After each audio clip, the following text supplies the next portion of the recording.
So I had to do my own laundry, wash my 2 beautiful blankets that I miss. And one of them reminds me of my grandmother.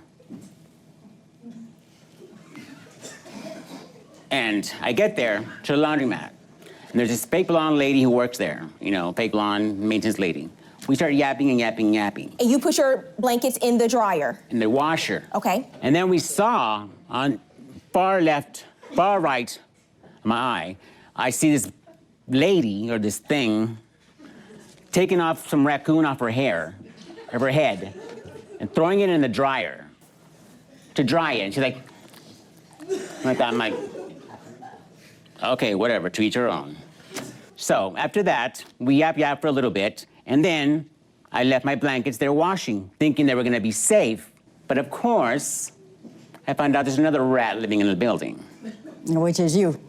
So what happened, ma'am? I got approached by the manager saying that one of my people that came to visit me, we had gone down to wash her clothes and my clothes. And this is a community laundry room? Yes, yes. How many approximately 14 floors. Approximately how many apartments are in this building? Oh my goodness, there are 14 floors. 14 floors. Oh, this is a huge apartment complex. Oh, yes. And you all share a laundry room. Right. They have signs that don't leave your laundry. Because someone might steal them? Yeah, because that happened to me too the first time. Okay, and that happened in this. Listen, when I'm talking, you're not speaking over me. I apologize, John.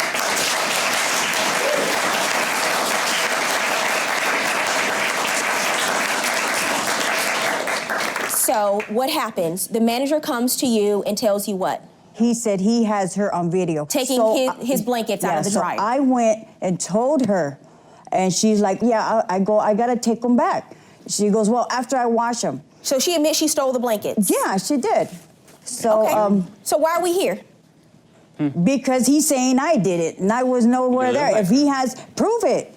Just because she is her guest, that does not make her responsible for the independent criminal acts of another person when that person visits them. She's not the one responsible. No, Your Honor, may I say something? May I say something? I made a police report on the apartment complex that I live in with this rat. You can't call names in my courtroom, Okay, sir. with this person. Whatever guests you let in, it's your responsibility that whatever happens, happens. It falls on you, okay? It was her guest that stole my blankets that are full of bed bugs probably by now. It's her responsibility. Did you bring a witness? What do you want to say, sir? This is my friend Michael. Hi, what did you witness, sir? I was gonna check on the dryers, and I saw them emptying out the dryers with the blankets. Who's them? It's 2 ladies, her and her friend, I guess, that was there. But I've seen that other lady there before stealing laundry. Okay. If you've seen this woman steal laundry before, why in the world would you ever leave your laundry unattended in the laundry room? Because it's your place of living. You know, you're supposed to feel comfortable and safe. I totally agree with that, but now you know that someone steals laundry in your building. We have cameras for that. And it's on camera. And we caught them on camera. I understand and that, she's sir. responsible for I understand that, but my question to you is, if you know, do you hear me speaking? Do you hear me speaking? Yes, ma'am. Okay, do you understand the words that are coming out of my mouth? Yes, I do. I need you to be quiet. And you need to tell your little thieving cousin or sister-in-law, whoever she is, to stop taking people's duvet covers. Who steals duvets? So this is going to be a very different type of case because this guy is spicy.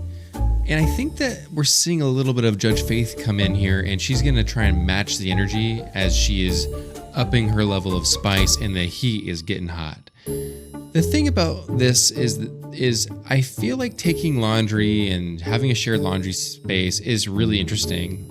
And I understand the frustration of it, but this guy thinks that just because somebody else took it, suddenly now it's dirty, grimy, bed bugs, and it just doesn't make any sense. So something about this guy is really bugging me, and he brought his friend over to be a witness, which he didn't really even share any information that even helps the case. So we're gonna see how this goes, but I feel like he's not gonna get anything out of this. And they're just blankets. Like, I know grandma gave them to you, but like, grandma probably had bed bugs in them because they're old, right? I mean, am I wrong about this? I feel like it's common sense. Exactly, especially beautiful ones like mine. It's ridiculous. You know your ex-sister-in-law has a problem. She steals laundry.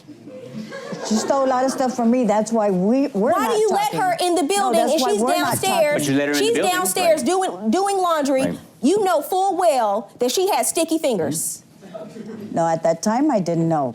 I hadn't seen her over 25 years. You know she steals from people, and in the past she's stolen from you. Actually, I would say that you are negligent. I would No, say that you are I think- negligent. Thank you. Because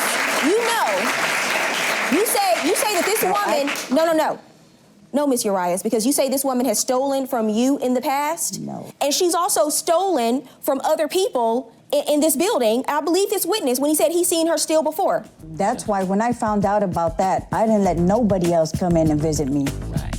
Now, Judge Faith is making this case that she is negligent because of the fact that she knew in the future or at some point that she was a sister-in-law that would steal. But this is the thing that I disagree with.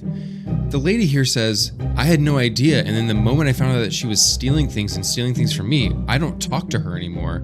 I don't necessarily think that that means that she's negligent, because if you think about it, if you really genuinely think about it, like, guys, think about it for just a moment. When he went to her and said, somebody stole my blankets, she directly went to the sister-in-law and said, you need to give those back. And she's like, okay, let me clean them and I'll give them back. Something doesn't make sense for Judge Faith to all of a sudden flip the script and just be like, you're the one at fault. Like, am I just crazy here? Guys, do you agree with me or do you disagree? Let me see proof of the value of these blankets, sir. These are 2 blankets. One, please. It's one duvet? It's 2 blankets. Okay. Thank you, Juan. Thank you. Oh, you called me? He called me over. He called me over.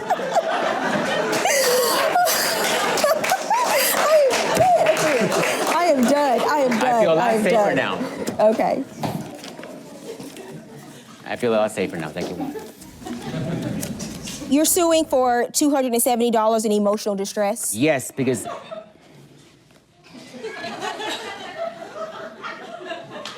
this is a serious matter.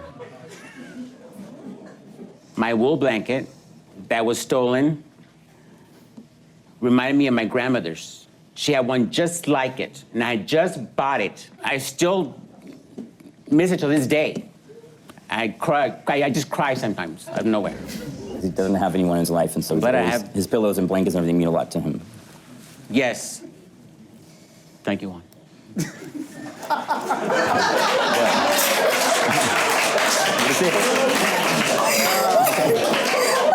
You're making me blush, Mr. Castellanos, you're making me blush. You can call me Daniel. Juan.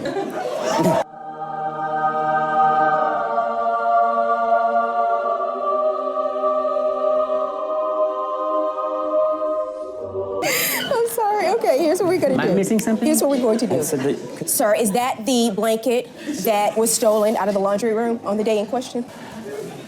Oh, What's the matter? I don't know if you can handle seeing this, but that's a photo.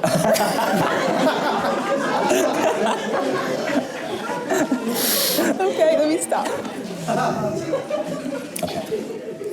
That is the blanket that he is so upset about? You guys, that literally looks like a rug that you get at Walmart for your college kid that's going away to college, and it's just a lime green thing. Or you get it for your daughter who's 12 years old and you put it down in her new room that has a princess butterfly fairy dust on it. Like, this doesn't make any sense, you guys. I think this guy might be crazy if you're asking me. There's something really strange about this guy. I can't look at it. you can't look at it. It's okay. Why are y'all laughing? This is a personal matter. It's a great shade of green. It really was. She's crying too. Hold on a second. Juan, can you give me a tissue? 1 second. It's okay, Miss Faith. I'm getting over it. Okay, I'm going to rule now.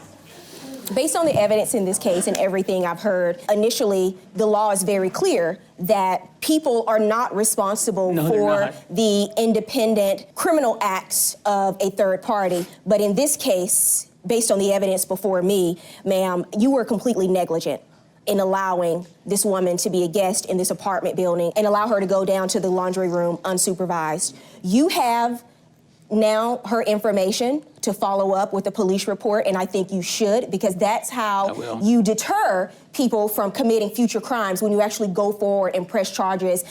And you say this means a lot to you, Yes. so I encourage you to do that. Head to However, toe. civilly, I am going to hold you partially responsible due to your negligence in this case. I'm not going to order her to pay for the sham. I am going to order a partial judgment in this case in the amount of $438, judgment for the plaintiff.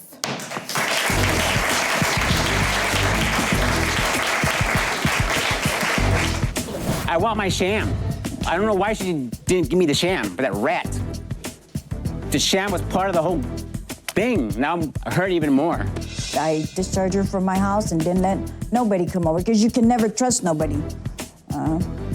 Not even your mate. What a case, you guys. This was quite literally one of the most wild cases I've seen in Judge Faith's courtroom. But the guy was quite literally the most spicy guy I've ever seen. And the thing that makes it so beautifully funny is that the guy was completely unaware of the room. He had no ability to read the room. But on the case of the blanket and the sham, or whatever it was, duvet cover, it was called many different things throughout the whole episode. When they showed the picture, I was kind of like, first of all, why do you care so much about this thing? It is ugly, and quite literally, you could probably find it, made out of plastic somewhere, and it's probably really not good for you to even have in your house. But the other thing that's really strange for me that no one brought up in this case is that somebody stole that. Somebody looked at that and in the laundry room and was like, I need to buy this. This is the best blanket, sham, whatever duvet cover I've ever seen in my entire life, and I must steal this. You guys, at this point, the lady who's being held partly responsible because of negligence is the only normal person in this whole entire court case, and I feel like it doesn't make sense for her to be held responsible. This was a funny case. It was a little silly with a little bit of a banter between, the bailiff and all that kind of stuff. I'd love to know what you guys think about this case, though, because I feel like it was an incorrect judgment and it wasn't really fair for the whole thing. And what did you guys think about that sham? Because it seemed a little bit interesting.